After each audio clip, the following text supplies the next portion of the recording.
What's happening, hardscapers? This is episode 118 of the How to Hardscape podcast, where we talk to you about how you can start and grow your hardscaping business. In today's episode is brought to you by IQ Power Tools. They manufacture a comprehensive range of innovative power tools with integrated dust collection systems. Check them out at iqpowertools.com. And as well as our new sponsor, thank you to Alliance Gator for sponsoring today's episode. Their innovation has brought products like Gator Base, G2 polymeric sand, Extreme Edge Nitro joint sand, and a diverse range of geotextiles to the hardscape market. Check them out at alliancegator.com. And today we are joined by Paul Jamison. He is the host of the Green Industry podcast. We've had him on a couple of times before talking about his podcast, his book, Cut That Grass, Make That Cash, as well as today we're going to be jumping into his new book, Best Business Practices for Landscapers. So go ahead, check out that book on Amazon, show Paul some support, as well as listen to his podcast. He releases a bunch of episodes every week over there at Green Industry Podcast. And let's get started with talking about his new book, Best Business Practices for Landscapers. Today we're joined by Paul Jamison. He is the host of the Green Industry Podcast and author of Cut That Grass, Make That Cash, as well as his new book, Best Business Practices for Landscapers. Paul, thank you so much for joining us here today. Thank you, Michael. I've been loving your podcast, man. You've been having some heavy hitters, man. Michael Stone and Crabtree, Mike McAllowitz. I love your podcast. I'm a avid listener. I appreciate that, man. I'm an avid listener of yours, and all the Mr. Producer production podcasts out there. They're high quality for sure. It's difficult to keep up with them, man. The content that you guys are churning out, the quality that's in them, man. You guys are on top of your game over there. Totally. Well, I think a lot of guys, start work at about 8 a.m. or so, and they'll start listening to maybe Brian Fullerton or Caleb Allman, yourself, hopefully my show or whatnot. But then the next thing you know, it's like noon and they're like, hey, I'm all done for the day, because each podcast is 30 minutes to an hour. And a lot of guys in the trades that are really successful aren't, listening to some raunchy music. They're fueling their brain with information. And so they're listening to podcasts. So it's really cool that we have so many podcasts that are niched for hardscaping, landscaping, lawn care, and the trades. Yeah, especially with the time that we have, especially I know myself as a business, owner, operator, I'm in the field, man, I've got tons of time to pop in an earbud and just listen. And that's where I get like most of my ideas from, in terms of not only guests to have on the show, but things to do in my business, which is like such a crucial time to be able to, make that sort of busy time like a knowledge to get some education while we work, right? Absolutely, man. It's iron and sharpening iron. And your show, dude, like for real, like the guests that you've been bringing on lately, I'm like, why didn't I hear this 10 years ago? So keep up the great work, man. I've really been enjoying listening. And like, I feel like we're in such like a privileged position to be able to talk to these guests and to ask them the questions that we want to ask them to help our businesses, not only, but to help everyone in the community, which is where your book comes in, because I feel like you take everything you've learned from your guests, everything that you've learned from people you've talked to in the industry over your time in the industry, and distill that down into what is like a nice, great read for somebody wanting to pick up those little tidbits of information here and there and seeing how they apply to their business. Is that kind of the direction that you went with your book?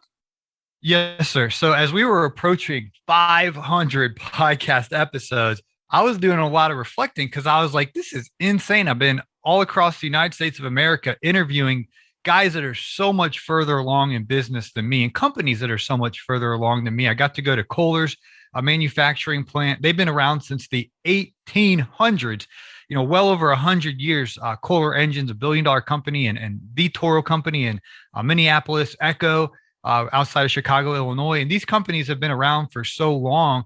And I know they sell products and we do services, but I'm learning from their culture and from their executives. And then switching over to the service side, I got to interview so many folks that are just crushing it in business. And I'm young in my entrepreneurship journey. I'm in year 11. I know Michael C. Stone, you had him on the show. He's like, I've been at this for 60 years. I'm like, I'm scratching my ear. I'm like, 60? Did he say 16? And I'm like, no, he said 60. And so I'm fresh. I'm young. I'm learning. I'm not in that stage where it's like I'm sitting in a rocking chair giving back and I'm 80 years old. I'm fresh. I'm trying to learn every tip and hack and best practice that I can. And so I wrote the book from not my first book was my story and my business. This book is about others. And as I sit here with the headset on and the mic and I talk to these guys that are absolutely crushing their businesses, what have I learned from them? And what I looked for, Mike, is what are the traits, habits, commonalities, those trends that it wasn't just a one-off. It wasn't just like, oh yeah, that's what Troy Clogg did. But it's like, oh, that's what this multi-million-dollar business did. That's what this guy is doing 16 million in revenues doing. This company over here, wait a minute, they're very, very, very similar, the ones that are very successful. And so I tried to provide a concise summary of my observations. And so that's kind of where the place where I wrote this book from is what I'm observing from other companies, because I'm trying to emulate that in my own life. Is like I said, I'm still just getting started with this whole entrepreneurship journey. I'm so young in the game. I'm looking at 30, 40 years down the road from now. Like that's where my goals are at. And so I'm just trying to get a good foundation, and I wanted to share with others what I'm learning along the way. And so that's the book. Best practice means what somebody's doing that's working for them. That's a best practice, the best way to do this. And that was what fueled me to share my thoughts. And one thing that jumped out at me listening to it right away was talking about clients and this. We're in the service business and we're servicing them, and we want to make sure that our service is up to their expectations, and wanting to make sure that they are happy with the service that they are getting. And that's how we kind of grow our business, which can be difficult starting off, especially when you hit that difficult customer to deal with, right? You're starting off and you want to make this person happy, but they're being a little bit difficult, and profit is, you see it on the job, but you're losing that profit, and it gets a little bit difficult to be able to invest in your business and take maybe a loss on a job to make them happy. But I like that you highlight in the book that these companies, they focus on their customer and ensuring that they are happy with their service, with the product, with whatever they are getting first there. Yeah, I think there's an obsession with the customer. That's the best practice I've noticed from companies that really have lasting success. I think a lot of the younger guys in the industry, we can get so overwhelmed with the sales, the marketing, the pricing, and the focus is on us. And it should be. I mean, we're in business to make money, but the customer can get lost so quickly where we're juggling all of the number side of things. And one of my mentors, Kenny, down here in Atlanta, we have a neighborhood called Country Club of the South. It's a gated community. Those of you who are in the hip hop world, Usher, lives in there, and Whitney Houston passed away a few years ago, but she lived in there, and a lot of celebrities, and then a lot of people that aren't celebrities, they just got a lot of money. They all live in this neighborhood. And so my mentor, that's where his business is based out of. And kind of when I was getting my start back in 2011 and 12, I would work with him and learn from him. And these properties, Mike, are so immaculate. It's just crazy how nice. These are the nicest houses in the South, not just Atlanta. And so anyway, he was training me on quality. And then one day he was in the neighborhood that I was working in, and he was looking at my work, and he was just very candid with me. He's like, Paul, you're not doing a good job, bro. He's like, your quality is not there. And I thought I was doing a good job. I mean, cut the grass, or my lines were straight, the edge was nice, but there was a little bit of detail that I wasn't aware of. And so I think a lot of times on our podcast, mine included, we just don't really talk about what does it mean to do quality work and to really make the customer happy. And that's just one thing I was like, whoa, these Echo, for example, the power equipment, they're so concerned with what do we as the user think. Kohler engines the same way, Toro the same way. And then the businesses that even do service, they're thinking, we want to make the customer happy. And if you make enough customers happy and you're charging the right price, it's like that longevity, that lasting success, there's a stability to the business. And so I think a lot of the younger guys that are just getting in it, they're so ready to wrap up the job and get on to the next one. And I wanted to make the point, let's really slow down and make sure each job is just an A+, and we just blow the customer away with where now it's effortless for them to give us a 5-star review to tell their friends, and they become our biggest raving fans. So in the way I see that, especially in kind of transferring this to the hardscape industry, is those final detail touches, the cleanup on the job, the making sure that the job is nice and clean, and as well as communication with that client throughout the project to ensure that they're not missing out on anything, that we're not missing their expectations. And I found that that's such a big thing, managing the client expectations throughout the customer journey, throughout the project and beyond. Yeah, absolutely. And I think before we ever get to a job site is actually being competent and knowledgeable and being educated in what we're doing, because like you mentioned on your show, the demand right now is at a sky high. So it's like, hey, can you do this? Can you do that? Can you do this? Can you do that? I mean, they're pulling anyone and anybody that could come in and do a service for them, and that we would really be knowledgeable. And I mean, it takes time to study. And we have our programs here in the state of Georgia. We can become a Georgia certified landscape professional. And it just, to really know your craft and perfect it is important as well. Not just being out there and winging it, but actually becoming competent professionals and providing the best service possible. Definitely. And another chapter that stood out to me was the chapter with Andy Mulder in it, and talking about his journey, what he's got. Can you give us a little bit of a rundown on that chapter, kind of what that was about and what you were trying to pull out of Andy Mulder's story? Yeah. So last January, some of the influencers in the lawn care hardscaping world, we got together in sunny Florida in the middle of February. It's a tough sell, right? We're down there. Poolside, I interviewed Andy Mulder. I didn't know who Andy Mulder was. Okay, so I know you hardscape guys like Andy Mulder, Northwest Indiana, Andy Mulder Outdoor Services. I don't have a clue who he is. I'm like stumbling on my notes. All right, today we're interviewing Andy Mulder. Nice to meet you, Andy. And I didn't know he was a big deal until afterwards. But anyway, he was there, and I'm interviewing him, and I was just blown away because he was sharing with me this story that his wife had cooked dinner. And, the mashed potatoes are hot, and he's got a couple of children, and he's just out there providing for his family, working hard. And he calls his wife and says, hey, I'm not going to make it to dinner. I got to go out and give a quote. Well, that turned into World War III, because, the wife just got the food out of the oven and she's like, oh, heck no, I got dinner ready. And so they had a conflict, a fight, you know what I mean? And, but it was good because it made him realize and her realize that, hey, just like our customer, we might not be meeting their expectation in the marriage, there was a miscommunication. And so they're like, okay, we have to work through this. And so the solution, and I thought this was very clever, they drew a boundary that quotes are only going to be done on Tuesdays and Thursdays from 5:30 to 8:30, because most folks want you to quote them when they get home from work. So those that 6 hours is blocked out for Andy to do quotes. And just for a background for those who aren't familiar with his story, Andy actually works in the field. Very unique story, very uncommon, but he doesn't have to, but he just likes to be out there putting in the pavers himself. And so he's out in the field, even though he doesn't have to be.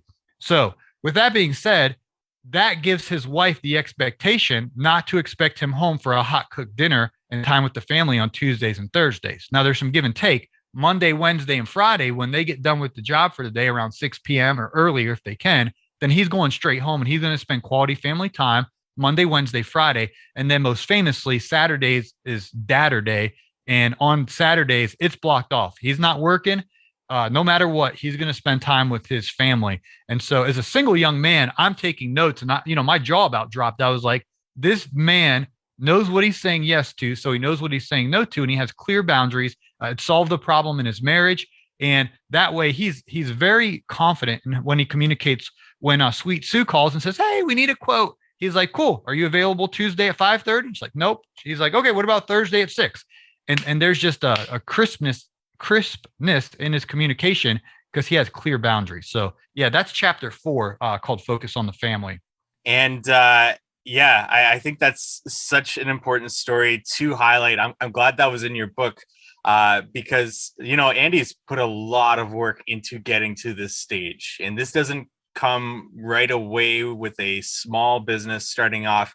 He's put a lot of effort into this, a lot of blood, sweat, and tears to get to this step. But there's a line in a book, I believe it's Tony Bass's book with Michael Gerber, that every business is a family business. It doesn't matter, who's involved. It's a team, and it's your business together, no matter what. And I think Andy's kind of emulated that and shown that, his wife might not be part of the day-to-day, his kids aren't part of the day-to-day, but it is a family business. And it's great to highlight that in your book, just as you did there. Yeah, thank you. It was very meaningful to me, and I'm definitely taking notes on establishing those boundaries. So Andy works incredibly hard, but he also knows when to make that pivot to family time. And cool thing about his story too, Mike, is he saved his money and paid off his house in 9 years. So his mortgage, he don't have a mortgage, his house is paid for. And then every tool, every piece of equipment, every vehicle, every trailer, everything in his business is paid for. It's running completely debt free. And so now all the profit that comes into the business, is just reinvesting, and he's building a massive amount of wealth. And so it didn't happen overnight, but that's definitely very inspiring to me, is to see somebody who paid off his house, paid off his equipment, and is running his company completely debt free. It's wild, the success that he has. Yeah. And, if you follow at Mulder Outdoors, you'll see his equipment and things that he's got. He's got quite a nice setup, if I do say so myself. And then just because I like to talk about Josh Sutton. Josh Sutton makes a quick, and it shows, how things rub off on each other in the industry, right? And you mentioned Josh Sutton and how he kind of implemented that into his life. And you see not only Josh Sutton, but other guys in the industry now picking up that Saturday trends, and, hashtag Saturday, and showing that they're taking those Saturdays off for their families. And incredible how that kind of rubs off, right? Yeah, absolutely. I think that it's so important. This was a couple years ago in April. I was having coffee with one of my friends, and he was very sad. And he's like, yeah, I just got back from a funeral, and the person had committed suicide, and he was a contractor, and he left behind his wife and his kids. And my friend had to officiate the funeral or whatever. And his heart was just sunk that here's this widow and these children. And it was a failure story. And so I think it's important that we have these very difficult conversations in our business, that, guys, we got to get it together on the business side. We got to get these machines, the business being a machine, we got to get these things profitable and successful. And simultaneously to that, we got to make sure the relationships are successful. So we really got to make this thing happen, because I hear these other stories that end in absolute tragedy. And so my heroes are the Josh Suttons, are the Andy Mulders, that are working their butts off, that are charging the right prices. But it's not just so, oh yeah, cool, they got a bunch of money. No, so they actually have healthy marriages and a healthy fatherhood. And so I'm championing the guys out there that are doing this, that are giving the example for a single young man like me, who's looking to get married and have children. I want to follow in their footsteps for sure, with the profitable business unto healthy relationships. I just want to take a moment from today's episode to thank IQ Power Tools for being a sponsor of today's episode. This episode is brought to you by IQ Power Tools, the firm that builds smart, tough, award-winning, clean-cut concrete and masonry power tools that eliminate dust. Eliminating dust from your job site is smart, it saves time, it saves money, and it saves lives. Keep your job sites safe and healthy for you and your crew, as well as the neighbors and the homeowner around you, and look professional while you're on the job site with these IQ Power Tools dust eliminating systems. Visit them at iqpowertools.com and learn how to implement healthier and more efficient work practices for your next project. And give them a thanks on their social channels at IQ Power Tools for sponsoring the How to Hardscape podcast.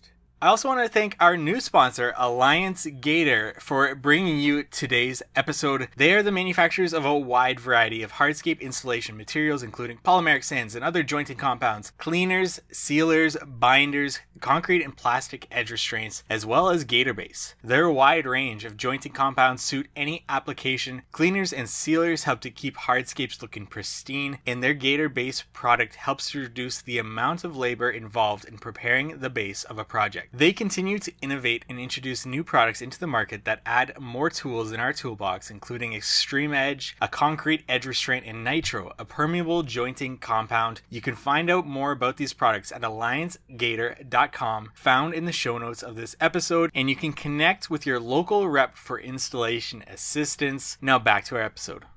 Definitely. Those are two stories that really stood out to me.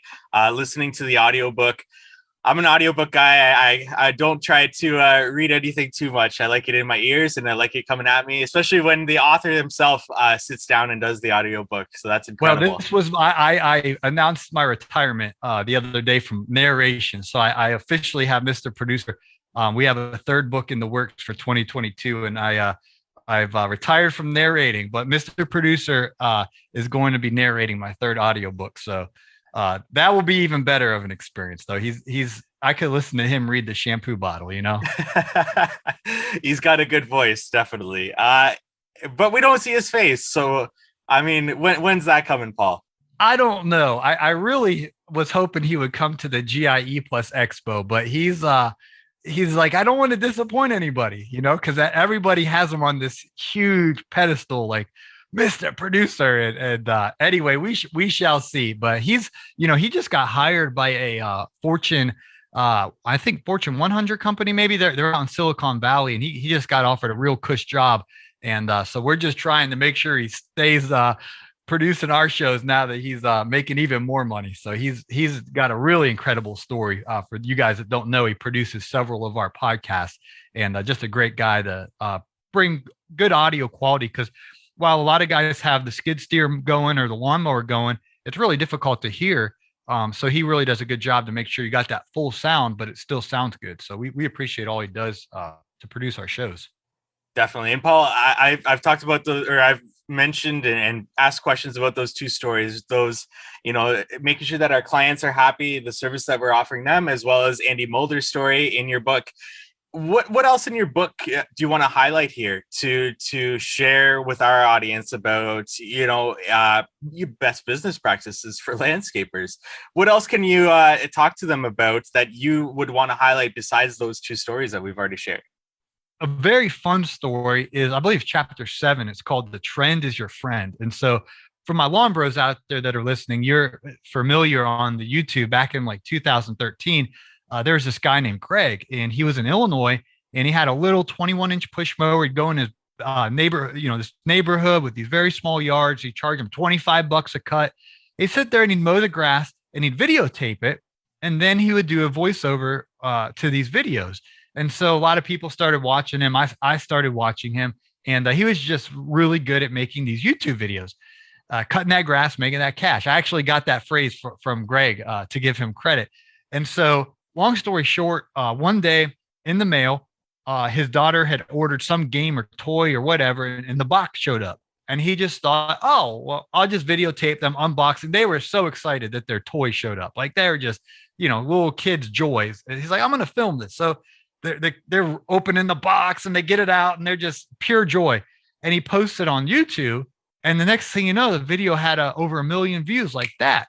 And he got an email from YouTube. And they said, hey, your video is performing really well. We wanted to invite you to an exclusive group where we're going to be doing a contest that whoever wins is going to get trained by YouTube, blah, blah, blah, blah. So Mike, he enters this contest and he ends up winning. And so he ended up getting trained from someone from YouTube, and they're like, hey, you got to keep making more of these fun kids videos. So he started doing what they told him about all these trends, what the algorithm was favoring. So the cool part of the story is his channel started to surge all the way up to the number one YouTube channel. This was a lawn care guy, number one YouTube channel in the whole entire world. He passed Justin Bieber. He passed whoever was up there. and he was getting tens of millions of views per day. He ended up getting 13 billion with a B views in a very short amount of time. And the amount of money that he made was millions and millions and millions of dollars, just outrageous amount of money. And I got to go interview him at his house, and he has, when you get 1 million subscribers on YouTube, you get what's called a gold play button, and 100,000 subscribers, you get a silver play. And he's like, hey, check this out. He wanted to show us this collection of cars he had in his closet.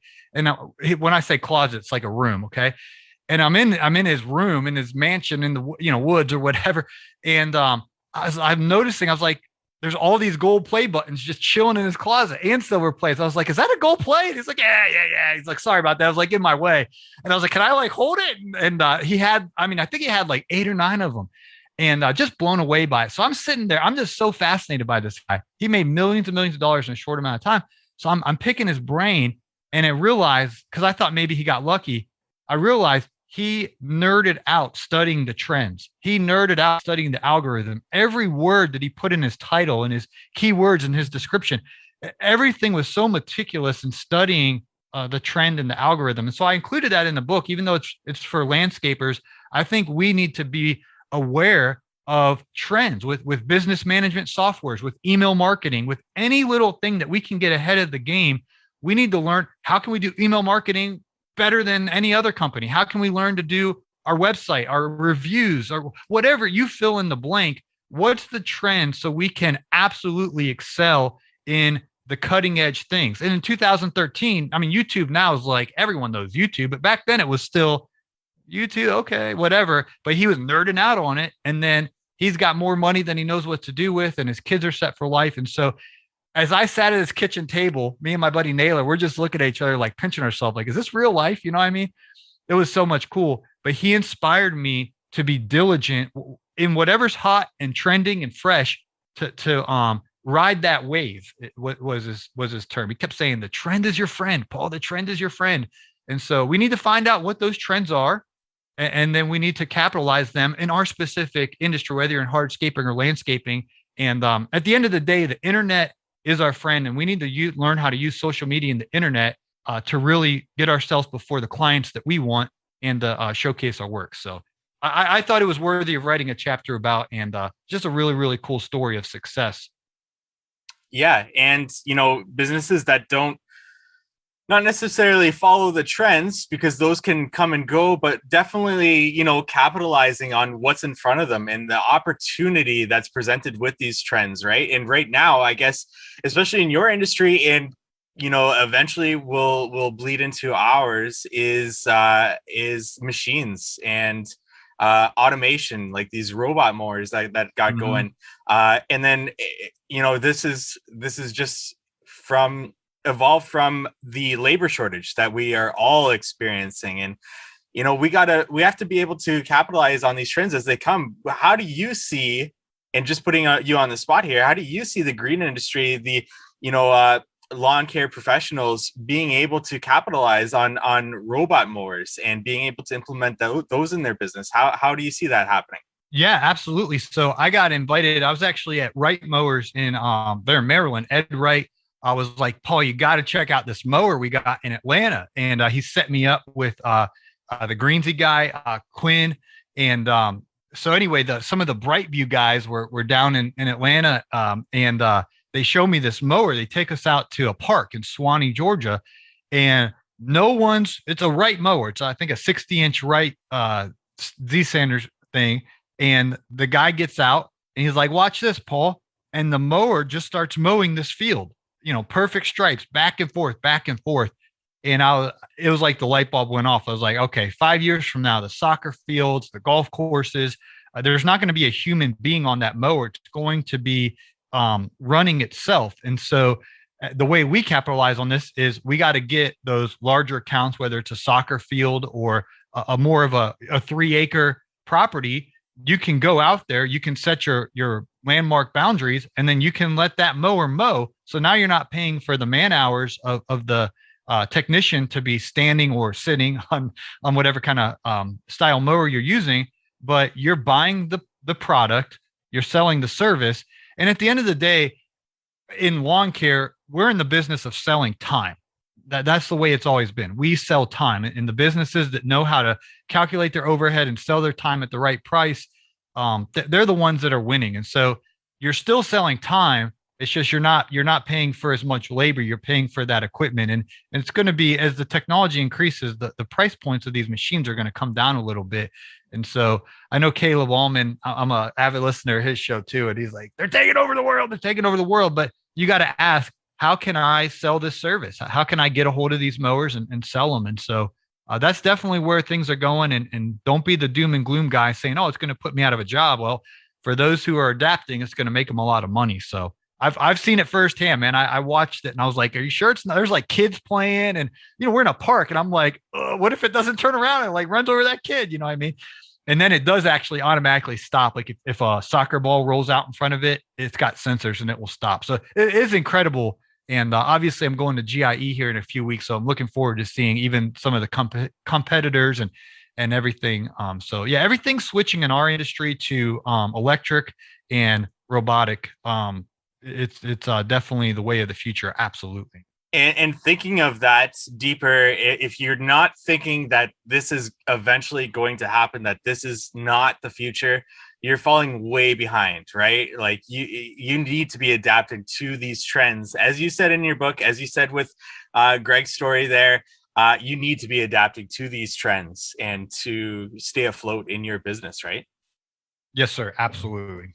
So you do have some cool things going on at the GIE Expo. Paul, do you want to talk a little bit about what's going on there? Yeah, I'm really looking forward to that. I'm going to be opening up the show at the Toro booth. And so they got some really cool products coming out. I'm actually going up to Minneapolis next weekend to check out their new products. And then they'll be rolling those out at GIE. So I'll be opening the show at 3:00 p.m. on Wednesday, October 20th at the Toro booth, a big old booth right when you walk in. Friday morning at the trade show, we're going to be doing a podcast live panel where we're actually going to be doing a live studio audience. You guys are invited to be there. If you've got a GIE registration ticket, you can get into the main ballroom for free. It's included in the event. Alan Haynes going to be there. We're going to be interviewing him. He's one of the top marketers in our industry, a very successful fella. He focuses on DIYers, but the guy's brain on marketing is phenomenal. Jason Creel is going to be there. He's a fertilization and weed control guy. Who else is going to be there? Sean and Savannah Spencer are going to be there, and Corey Ballard. He's got two big old $1 million businesses, Perfecta Cut, does tens of millions in revenue, and then his other business, Ballard Products, sells accessories and things of that nature. Very smart guy. So your buddy Caleb Allman and my friend Naylor Taliaferro and I are going to be interviewing those guys 8:00 Friday, October 22nd. And we're going to be doing a big meetup on Thursday, October 21st. It's going to be off campus. We got a bunch of brands to sponsor this, so it's going to be free dinner for everybody. You guys can get there at 6:00 p.m. And we got a Facebook page called Road to GIE where you can get the address and things of that nature. So we're really looking forward to October 20th through 22nd in Louisville, Kentucky. We call it the family reunion, where we all get back together down there. So I'm really looking forward to it, Mike. It's going to be a lot of fun. Awesome. Paul, closing comments, remarks, and I just want to ask you one last question here as we wrap things up. What is one little actionable piece of advice you've learned from interviewing more than 500 episodes? Something that is either in your book, a nice little piece of actionable nugget that people can use in their business right now. Anything that you want to leave us with? 100%. And that would be mentorship. So I know a lot of guys turn to you, Mike, as a mentor to listen, just like I do with podcasts and audiobooks. And so I would call that a good supplement, meaning as we listen to audiobooks and podcasts, 100%, I'm all about that. But that's like taking a vitamin. You still need to eat other nutrients. And so one thing that I would recommend that I've noticed in interviewing these guys, and I actually wrote about it in the book using Russell Skipper as an example. He's probably one of the most successful business owners that I personally know. I mean, the guy is just crushing it. His profit margins are fatter than never mind, but they're fat. Okay. And when I talk to him, he's like, man, Paul, he's always talking about this mentorship group he's in. And when he goes to hire an employee, he runs it by his mentors. He gets 3 to 4 guys. These guys are in their 50s and 60s, running $1 million businesses. and they're looking at Russell's number and they're saying, Russell, that's a bad idea. Or they're saying, yeah, Russell, I got complete peace about that. It matches all the ratios. Go for it. And same with buying a piece of equipment. So he has a set of eyes that are wise looking into his business. And that's what I've noticed at these larger companies. They have someone's always above them with a accountability, with a guidance, looking in. And so the number one piece of advice that I try to highlight in this book that I would love to just encourage every single person with, and don't say, oh, I listen to Paul's podcast or Mike's podcast or Brian's podcast. That's supplement. Keep listening to podcasts, keep listening to audiobooks, but get a mentor or mentors, a set of eyes to look into the numbers of your business, to look into the operation of your business. Because I'm telling you, I don't care who you are. We all have blind spots. We all have areas that could have an adjustment, that could have an improvement. And sometimes you got to pay for this. I know my buddy Russell, he pays to be in the mentorship group. I'm blessed beyond imagination that I have just some friends that are generous with their time, that they don't charge me, and I'm delicate with it or whatnot. But you gotta personally, and you might have to go through some guys telling you, no, I don't have time, but find someone in your city that can look into your business and guide you and mentor you. And they got to be farther along in business. Don't get cousin Pookie to tell you, oh yeah, hire that guy. It's find someone who's way ahead of you in business and just say, listen, I need help. Would you mind helping me out, and find a way you can add value to their life? But that would be my number one takeaway: is the companies that are successful, they're not Lone Ranger isolated. They have people that are smarter than them, whether it's in a big corporation like Toro, Echo, Exmark, Kohler, whoever, or it's the guys like Russell Skipper. Someone's further along, looking into them, helping them, stretch them to go further. So that would be my number one piece of advice. And then in addition to that, supplement it with the audiobooks, the podcasts, and all that. Yeah, great advice. Especially you mentioned local, having someone local. It's great to have somebody. Local, yeah. It's great to have a bigger picture and getting ideas from people around the nation. But having somebody local is very crucial in that advice there as well. Paul, where can our audience go pick up best business practices for landscapers, and anywhere else you want to send them to? Sure. It's on Amazon. It's got all three formats. So the most popular by far is Audible. The audiobook, that seems to be the way guys like to consume content. It's also available in paperback if you want to put it on the coffee table and, impress your hot date. They come over, oh, you're reading that book, huh? But paperback, and then it's got the ebook as well. So you can find all of that on Amazon. And then I also have a podcast. It's a daily show, Monday through Friday. And we chat about how we can take our businesses to the next level. That's called the Green Industry Podcast. Thank you for listening to today's podcast episode. Go check out Paul Jamison's new book, Best Business Practices for Landscapers, on Amazon. Give him some love by purchasing a book or two, as well as checking out his podcast, Green Industry Podcast, if you aren't already listening to it there. And thank you to our sponsors, IQ Power Tools. Go check them out on Instagram at IQ Power Tools and check out their integrated dust collection system power tools that they offer, as well as our new sponsor, Alliance Gator. Again, you can check them out on Instagram at Alliance Gator and see their products that they produce for this industry and the value that they add there. Thank you to both of our sponsors, and we look forward to meeting with you next week on the How to Hardscape podcast.